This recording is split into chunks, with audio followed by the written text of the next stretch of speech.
Hey guys, welcome to another news breakdown here on Sotopop.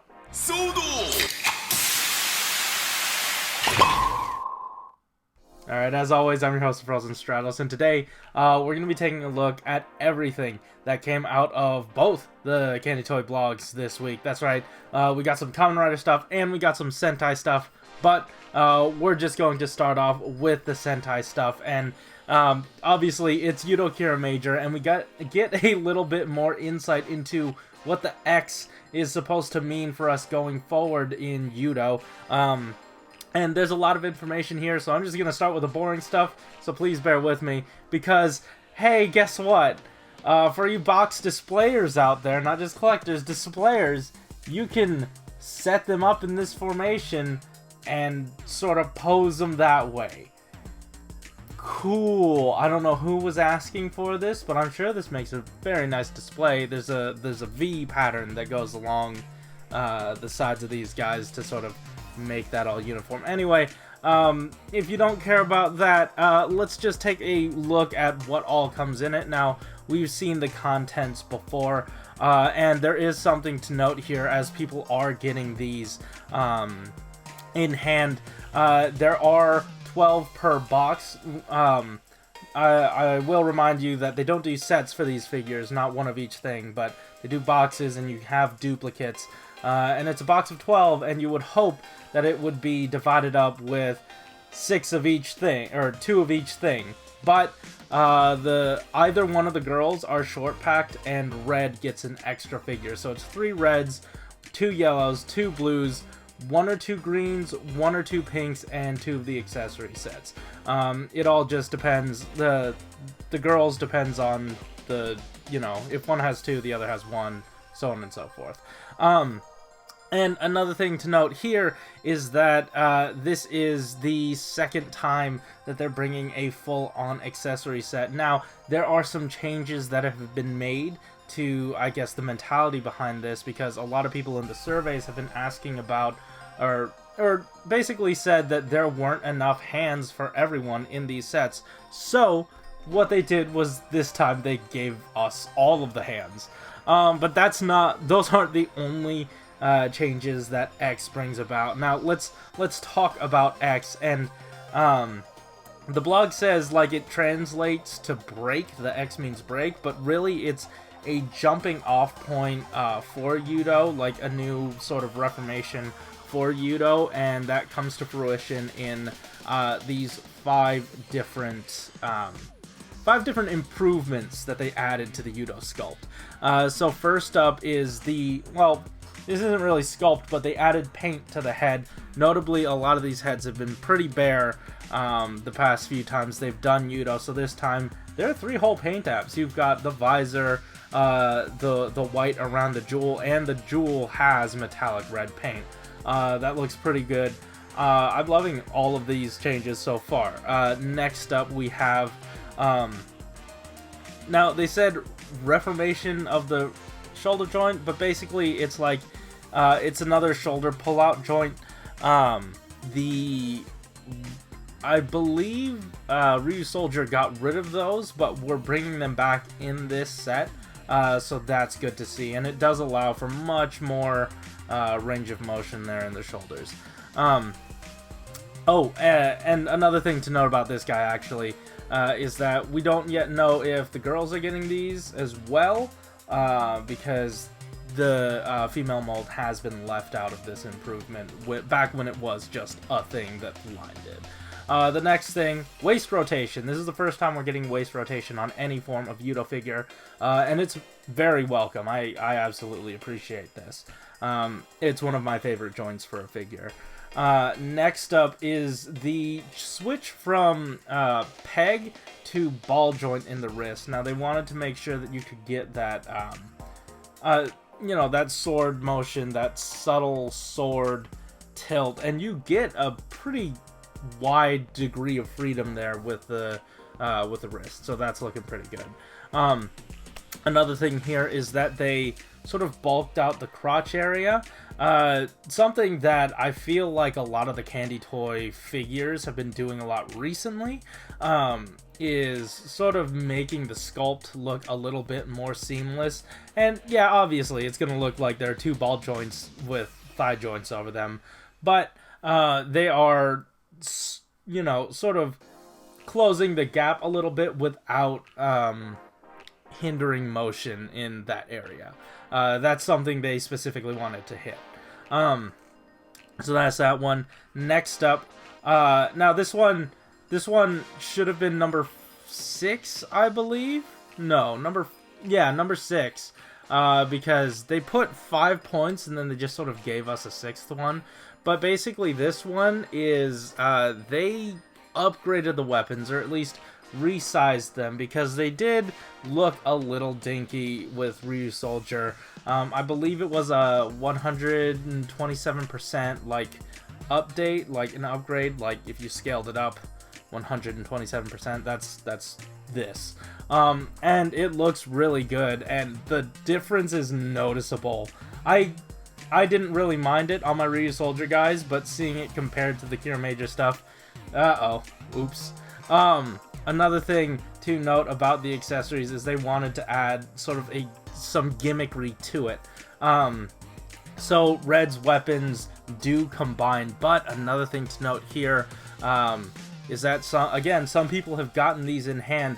The other two guns that don't have that peg in them, they actually have meat removal on opposing sides. So for those of you not in the know, they chunk out some of the mold, like some of the, basically the weapon is hollow on different sides of these guns. I'm not quite sure why they went with this change. Maybe they were all on the same sprue, so they were able to like swap the orientation. I don't know. I don't have these in hand, or even if they come on a sprue in the factory and then they take them off, we wouldn't know about it. So I wonder why they made this change, since certain items are pretty directional anyways, but I'm all for this. It gives us some it gives us more options in terms of posing, and I believe, yep, that's it for Udo Kiramager. Some really good stuff here.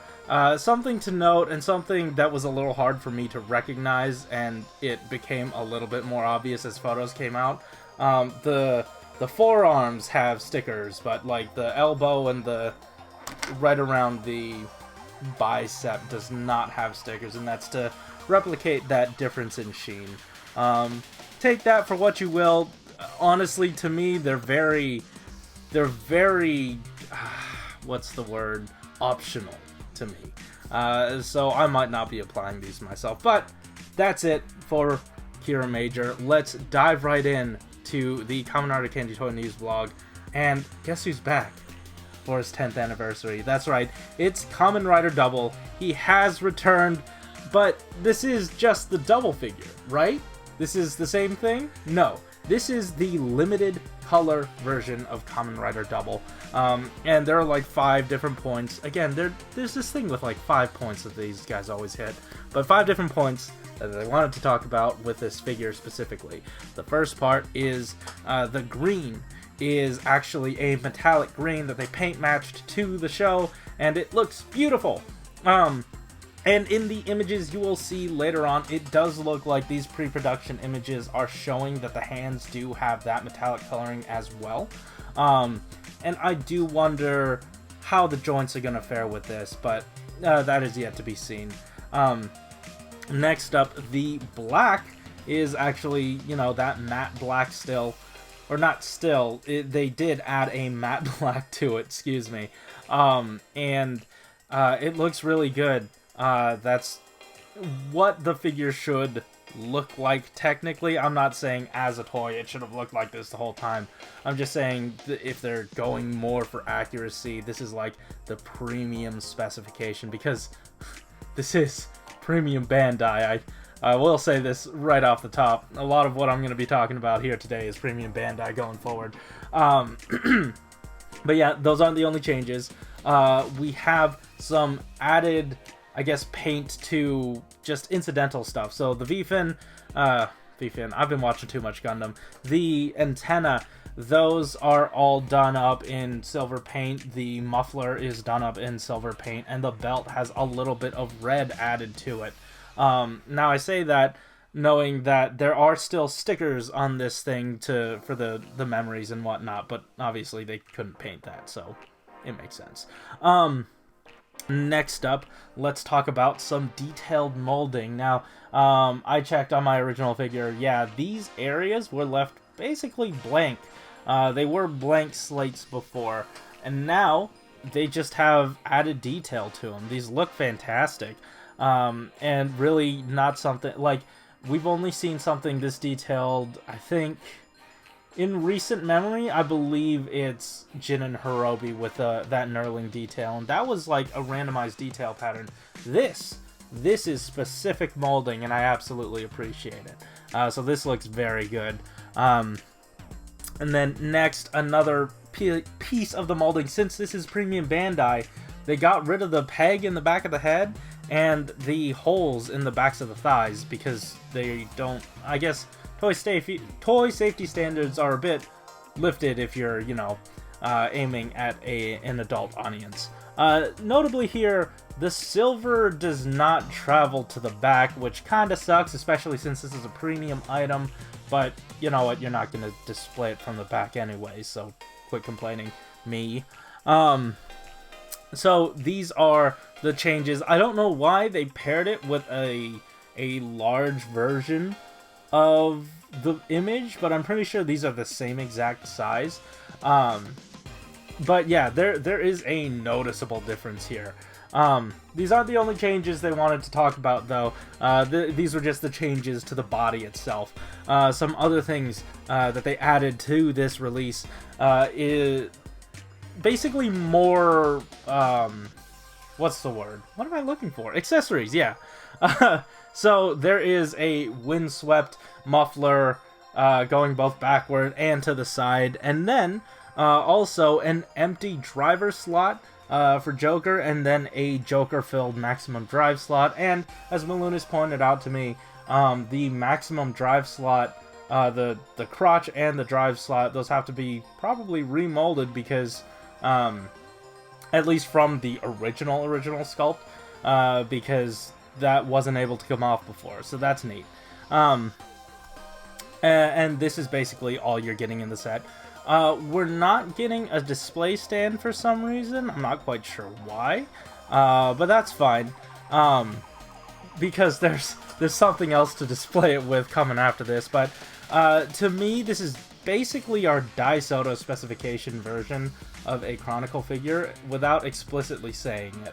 And that's really neat to me. The only thing I would really add to this are perhaps some of those foot treads and that stand. Outside of that, this looks pretty outstanding. Oh, and it doesn't seem like, in all these images, it doesn't seem like they added any sort of range of motion to the elbow. So you probably aren't gonna get, you know, past a little bit over 45 out of those elbows. So keep that in mind when you're purchasing this thing.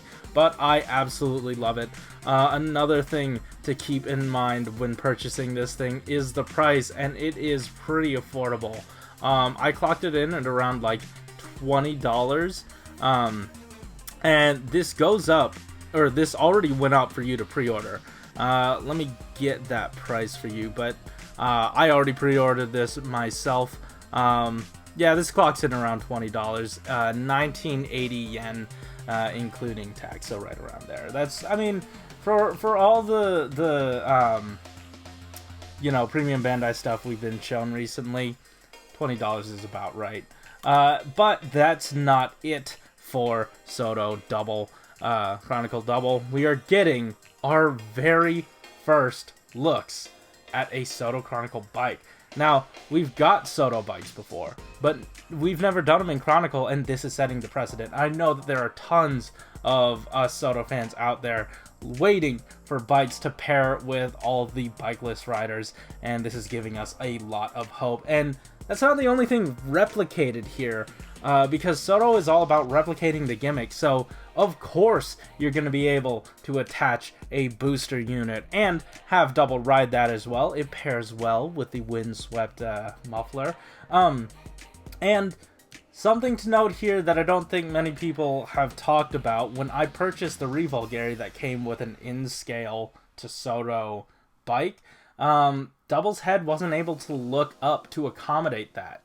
And it doesn't seem like they made any changes to the neck joint here either, which again is another thing that I would add to make this Shodo specification, but that's neither here nor there. Just know that when you purchase this, the head might not be able to look up, because obviously if it could, it definitely would be right now, but it's only looking down. There's so much, you know, so much a joint at the base of the neck can do, and that really sucks. But that's not it. We've got the jet portion of it, and obviously you can pair it with the other premium Bandai thing that you should have bought. I don't know why you didn't buy it. This actually has a peg hole in the jet form, or somewhere. The blog noted that there was a peg hole to stick a stand, like an armature in, to get this pose. And then lastly, of course, we're getting our little boat, and it is cute with the Luna trigger. So that's really neat. Loving all this stuff. This is actually priced pretty reasonably as well, which again is something I wasn't expecting for basically, you know, all the rest of the bikes. This set is going to run you 4180 yen. Again, up for pre-order now. They both went up at the same time. Go get yours if you're thinking about it. It's some really amazing stuff. I already have the Revulgari stuff. I already have this bike, but you know, the limited color version is gonna need something to ride too. So there we go. But yeah, guys, that's it for the double updates. Now, G-Man, so that was, you know, D-Man doing the updates for that, but G-Man didn't have anything 01 related to, or new to give us, but he came back with another version, or another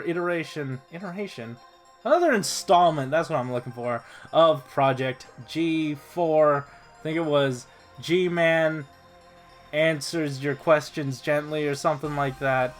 Man, I'm really flubbing this, but we are already so far into this recording. G-Man gives you good answers gently.